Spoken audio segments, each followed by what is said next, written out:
Welcome back to the deep dive. Today, we are sinking our teeth into, I think, one of the most operationally intense and conceptually critical areas of financial management. We're talking about the art and science of inventory control. It's a huge topic, and one that trips up a lot of students. It really does. If you're following along with your studies, you'll know we're firmly planted in the management of working capital. Mm. But today, we're really focusing in on what is often the biggest bottleneck in that whole conversion cycle. The thing that takes the longest to turn back into cash. Exactly. The current asset that, more than any other, can just act as a huge drain on liquidity. Inventory. No. So our mission in this deep dive is to move beyond just, calculating the economic order quantity. That math is essential, yes, but it's the starting point, not the destination. That's a perfect way to put it. To earn the highest marks in the written parts of your financial management paper, you need to be able to articulate the why, the deep conceptual logic behind these inventory decisions. It's about understanding the conflicts, the financial consequences of carrying stock, and recognizing when, a calculated optimum might be overridden by real-world factors. Things like supplier discounts or even a whole different production philosophy. Exactly. And that framing is spot on. When we teach this, we so often see students get really focused on the operational side of things, the warehousing, the logistics, how many pallets you can fit, The physical the stuff. physical stuff. But the financial manager's lens is completely different. Your job as an FM student is to understand that inventory is, above all else, an investment. It's an investment of the firm's very limited capital. So every box sitting on a shelf is basically a pile of money just sitting there. It's a pile of money that's not doing anything. Okay. Every dollar tied up in raw materials waiting to be used or, finished goods on a shelf waiting to be sold is a dollar that cannot be used for a profit-earning investment somewhere else in the business. Right. And that immediately connects inventory management to the core role of the financial manager, which is all about capital allocation and financial structure. We're deciding essentially how much of the company's funding, whether that's from equity, from bank loans, from an overdraft, how much of that should be passively sitting in a warehouse versus actively generating returns. Returns from things like, say, new machinery or research and development. Exactly. The non-current assets that actually grow the business. And we can see just how, skeptical finance professionals are of inventory when we look at the tools we use for liquidity assessment. We're always emphasizing the difference between the current ratio and the quick ratio. So tell us, why is inventory the one current asset we explicitly strip out to get to that quick ratio, the so-called acid test of immediate liquidity? It's a great question, and it's because it's classified as the least liquid current asset. And for a very, very good reason. I mean, if you think about it, accounts receivable or trade receivables, while there's still a promise of cash, they usually have a contractually defined payment date, 30 days, 60 days. There's a timeline. There's a timeline. And cash itself is, it's cash. It's perfectly liquid. Inventory, though, it has several layers of uncertainty and, crucially, time before it can ever convert back into cash. Okay, so what are those layers? Well, first and most obviously, you have to actually sell it. If demand is poor or if the product is really specialized, that sale might take a long, long time. Second, you have to convert it. If it's a manufacturer, you have to get it from raw materials through work in progress all the way to a finished good. That's a huge operational time factor. And there's a third element, isn't there? The risk side of it. Yes, and this is critical from a financial risk perspective. Inventory is hugely susceptible to obsolescence and market devaluation. I mean, if the technology changes, think about smartphones, or if the goods are perishable, like food, that stock could literally become worthless overnight. So you can't rely on it. A financial manager simply cannot confidently rely on inventory to meet a sudden short-term obligation, like a debt payment that's maturing or some unexpected expense. Its value is just too volatile, and the conversion time is way too long. So the high-level conceptual mastery we're really aiming for today is that ability to articulate the fundamental trade-off, the security of having stuff on the shelf versus the financial burden of having all that capital tied up. Can you explain that delicate balance, its costs, its risks, and its ultimate impact on the financial health of the business? If you can do that, if you can synthesize that operational pressure with the financial reality, then you've absolutely cracked the code for these written questions in the exam. Okay, let's unpack that core conflict then.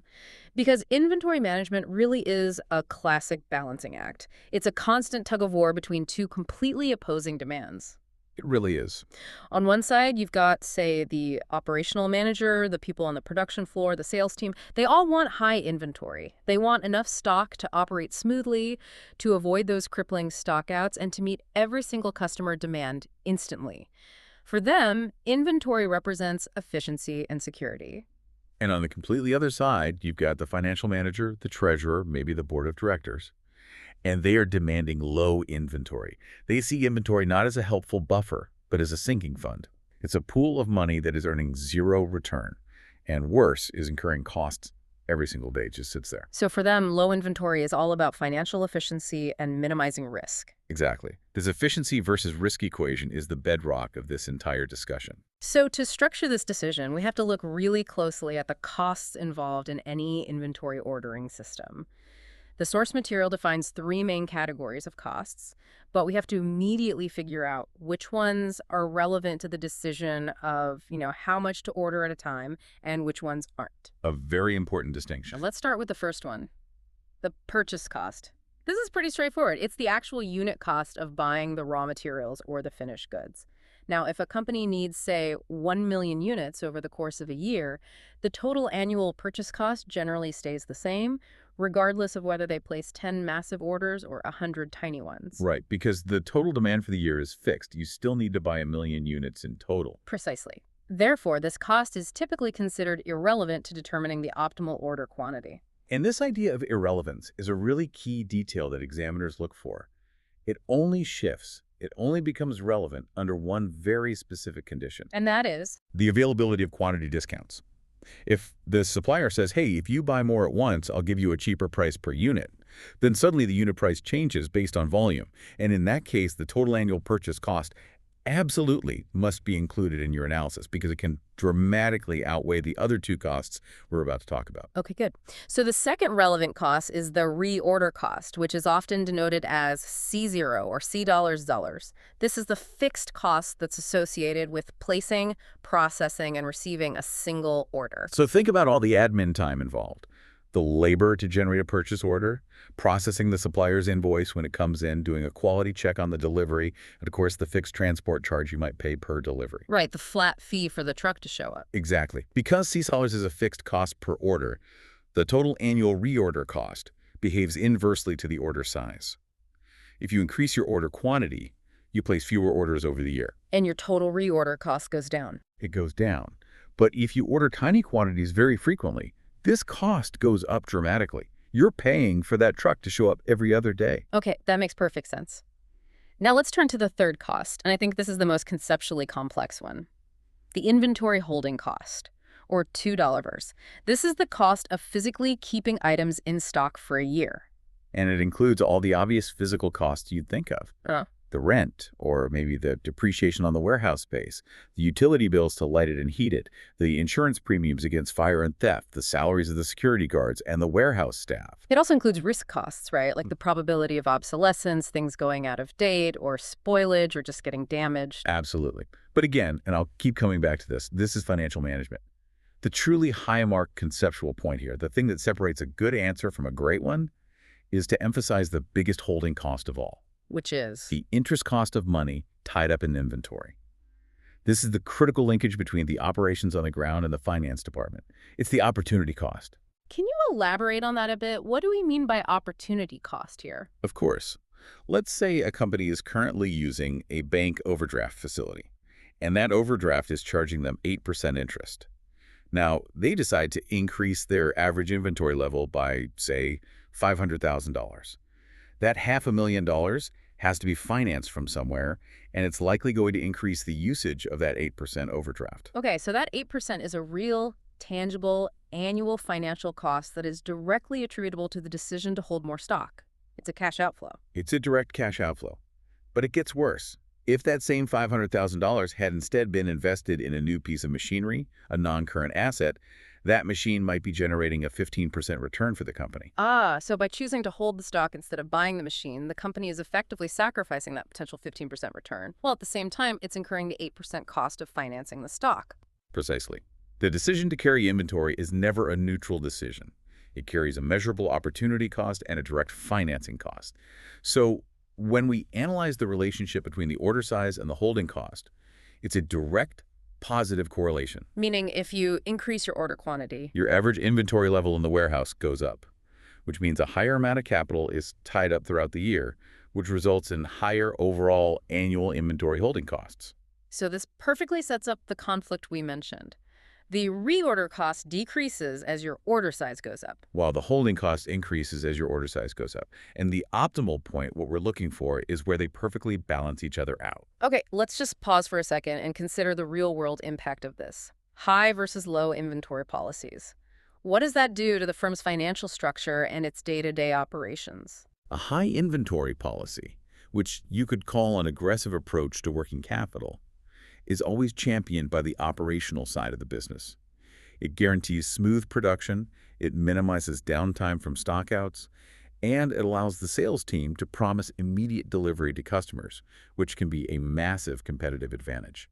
But the financial consequences must be pretty severe. They are. You have high holding costs, a massive capital outlay that could be used elsewhere, and you have that increased risk of obsolescence, which can lead to significant write-downs on the income statement if that stock has to be sold off cheap.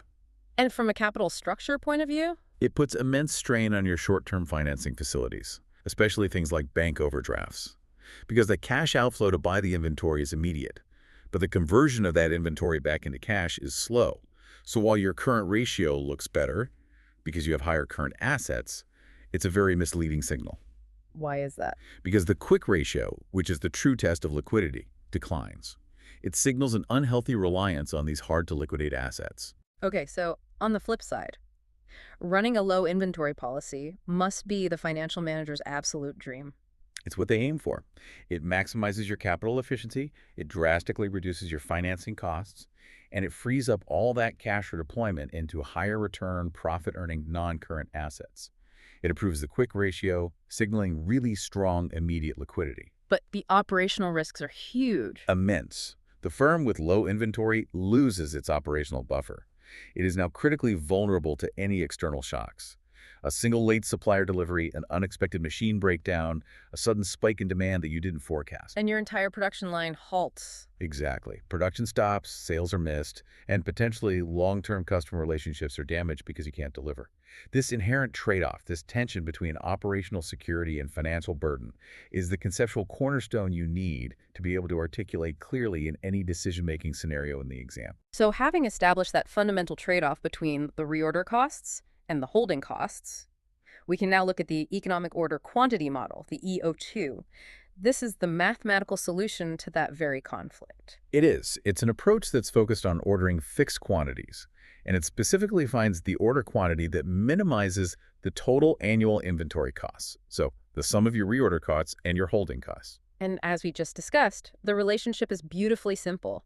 One cost goes down as the order size goes up, and the other goes up. The EOQ is where those two cost curves would intersect on a graph. Or mathematically, it's the point where the cost of holding the stock for a year is exactly equal to the cost of ordering it for a year. And that's the point that minimizes the total cost curve.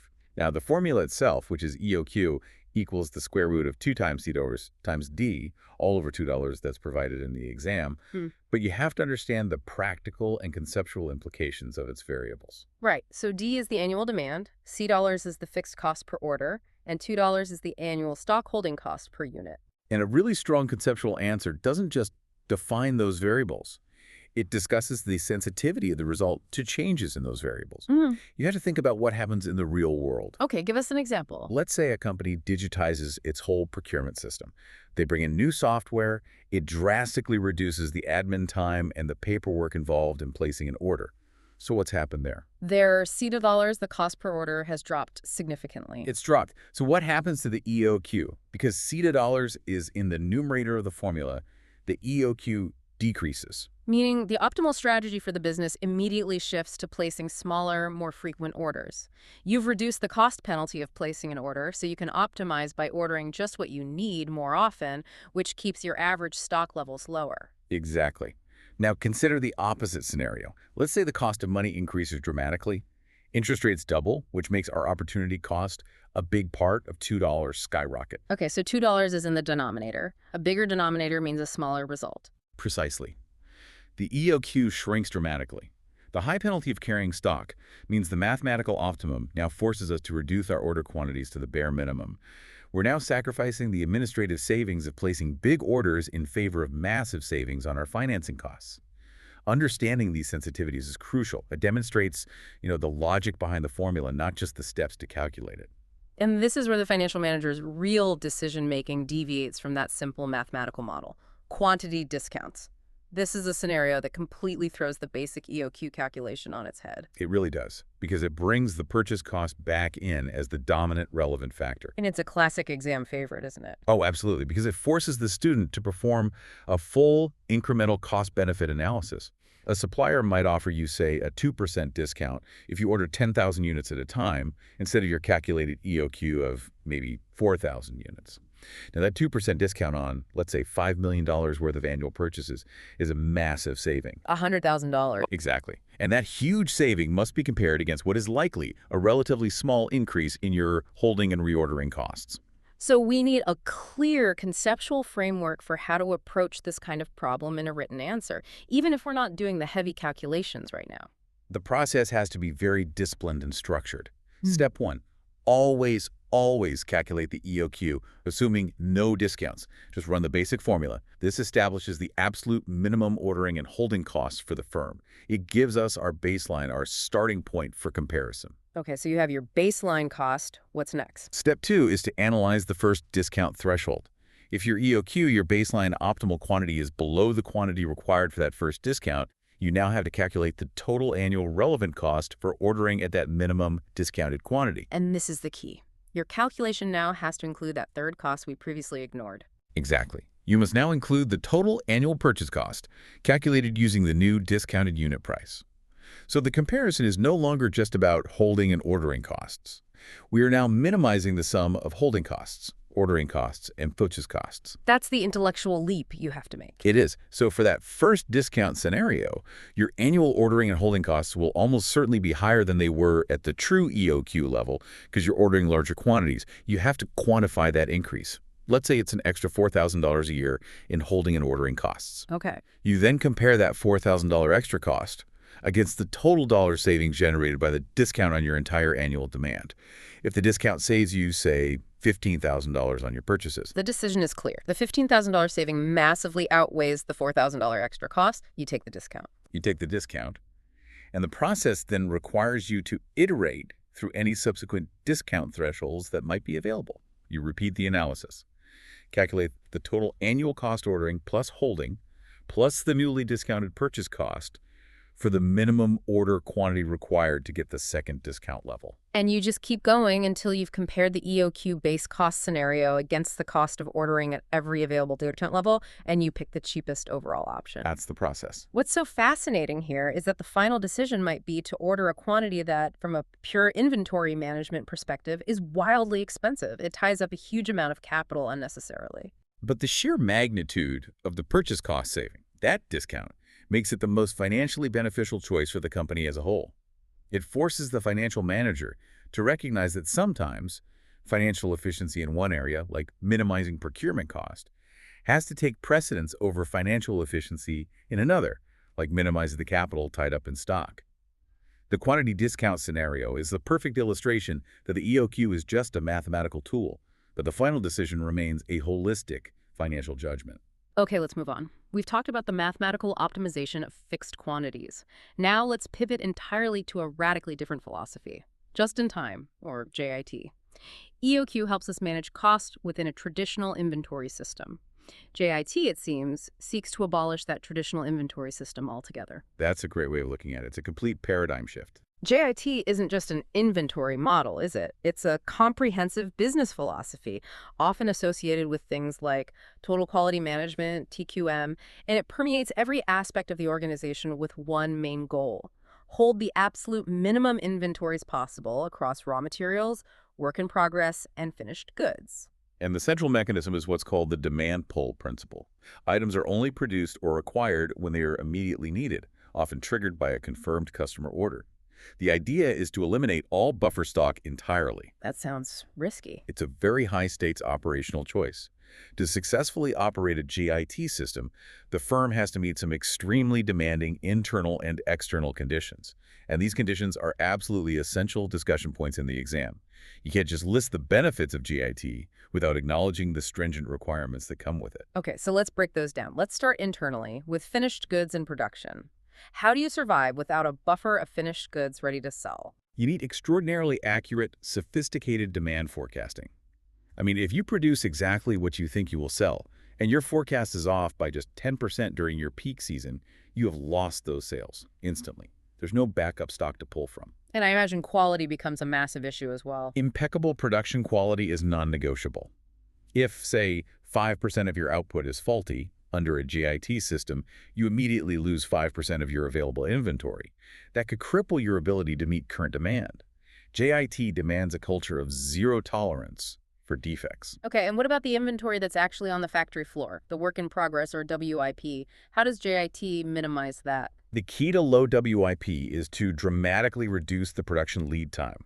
That's the time it takes for a raw material to flow through the entire process and become a finished good.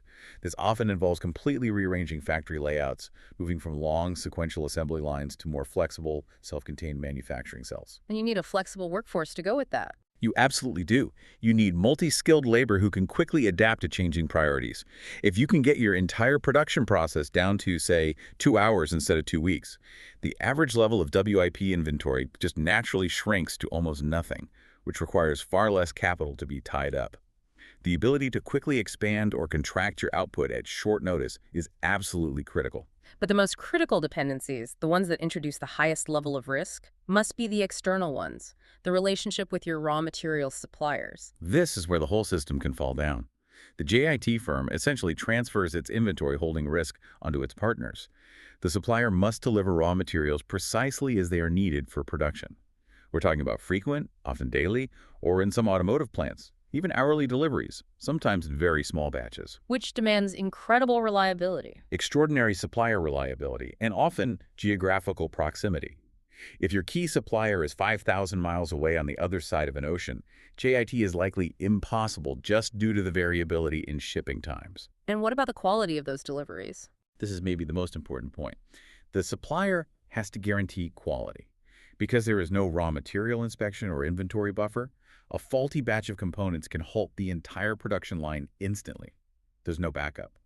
So JIT success is completely predicated on establishing long-term, highly collaborative relationships with suppliers, often involving deep information sharing about your future demand forecasts. And this brings us back to something mentioned in the source material, the need for tight contracts with penalty clauses.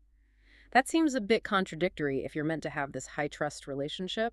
Why is that necessary from a financial manager's perspective? It seems contradictory, but it's a necessary protection against the extreme vulnerability that JIT creates. The moment a supplier fails, whether it's a quality issue or late delivery, the financial consequences for the JIT firm are disproportionately severe. Production stops, expensive specialized labor is sitting idle, and immediate sales are lost. So the penalty clause is a form of insurance. It serves two functions. First, yes, it provides a means of financial recovery for the immediate loss, the idle labor, the lost production time. But second, and probably more importantly, it acts as a powerful deterrent. It signals to the supplier that the firm views any disruption not as a minor hiccup, but as a contractual failure with extreme financial consequences. It forces the supplier to maintain rigorous quality control and delivery schedules. The financial manager has to ensure this risk transfer is formally baked into the agreements. We always focus on the cost savings, but the strategic benefits of JIT must go much deeper than just lowering inventory costs. Oh, absolutely. JIT forces a culture of continuous improvement across the entire value chain. Because any defects are instantly visible and painful, the system naturally promotes better quality control and leads to less wastage. And it makes the company more agile. Far more agile. The short production cycles and the responsive demand pull system lead to greater flexibility. The company can adapt to changes in customer taste or market conditions far quicker than a traditional mass production firm that's sitting on months of old stock. This rapid responsiveness ultimately leads to better customer satisfaction and a stronger competitive position. And that, in turn, often results in higher market share and better profit margins, which are the ultimate financial goals. JIT isn't just about saving money on warehouse rent. It's about building a fundamentally more efficient and responsive organization. We've covered the conceptual foundations then, the high cost of holding capital, the mathematical balance of the EOQ, and the strategic demands of JIT. So now let's synthesize all of this into what you actually need to deliver in the written section of the ACCA FM exam. We're going to highlight some common pitfalls and explain how to frame your answer for maximum marks. Okay, let's start with the mistakes we see over and over again. The single biggest conceptual error students make is focusing solely on the operational minutia while completely ignoring the financial big picture. They'll write a long paragraph about warehousing costs, but they forget the cost of capital. Or they'll talk about delivery logistics but forget the impact on the firm's quick ratio and its overall financing needs. Exactly. You must always maintain that financial management focus. Your answer has to be about the money. Okay, another key pitfall. This one relates specifically to the EOQ and those quantity discounts we talked about. Yes. Students sometimes treat the EOQ calculation as the final word, as if it's an unbreakable rule. When discounts are introduced, they often fail to properly structure the comparison. What does that look like? They might compare the ordering and holding costs of the EOQ against the ordering and holding costs of the discounted order quantity, but they forget that the purchase cost saving is often the overriding factor. The comparison has to be based on the total annual cost, which is inclusive of the purchase price, across all of the options. Right. And when discussing JIT, what's the common mistake there? The error is often one of advocacy without skepticism. Candidates provide this glowing review of all the JIT benefits, the efficiency, the low stock levels, but they completely neglect to discuss the crucial risks. The dark side of JIT. The dark side. The complete lack of an operational buffer, the extreme reliance on a very small number of suppliers, and the devastating impact that any small disruption can have. A sophisticated answer must always acknowledge that JIT is a high-risk, high-reward strategy that requires near-perfect execution. Okay, so let's provide some clear takeaways. How do we develop that sophisticated decision-focused answer that's going to really earn the marks? First and most important, emphasize the cost of capital and liquidity. When you are discussing inventory holding costs, do not just mention insurance or obsolescence. Always lead with the interest cost of money tied up in inventory.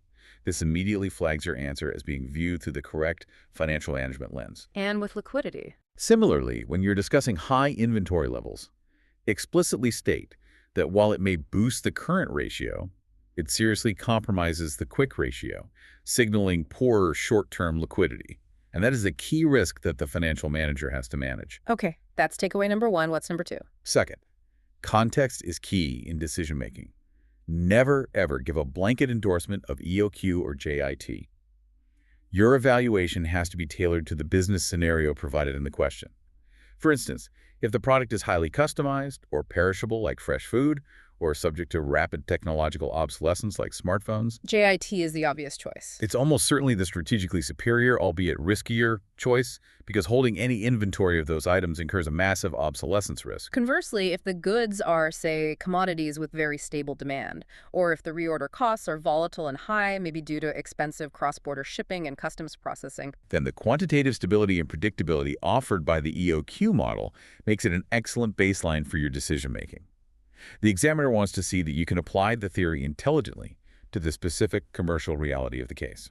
makes sense. And the third takeaway? Third, master the JIT risk-reward analysis. When you conclude your discussion on JIT, you must demonstrate a comprehensive, balanced understanding. JIT is a powerful strategic choice, but its viability is conditional. So your conclusion should be nuanced. It has to be. Yeah.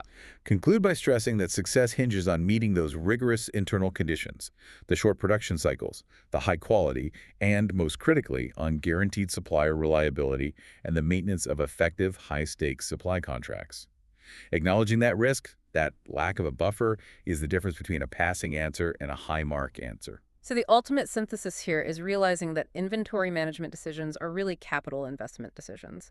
They define where the firm places its financing and what type of operational risk it's willing to tolerate. That's it.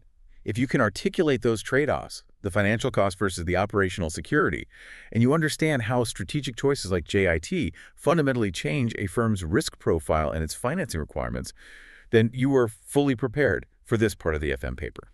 This has been an incredibly detailed and I think really necessary deep dive. We've moved far beyond just the EOQ formula, focusing instead on that conceptual trade-off between ordering costs and the critical financial burden of holding costs, especially that capital opportunity cost. Mm-hmm.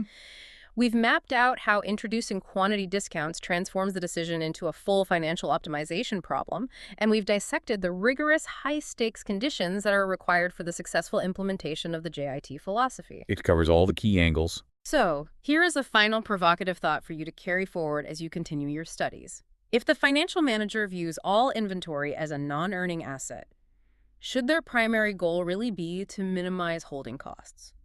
Or should it be to accelerate the throughput, to reduce the time that capital is tied up to as close to zero as possible?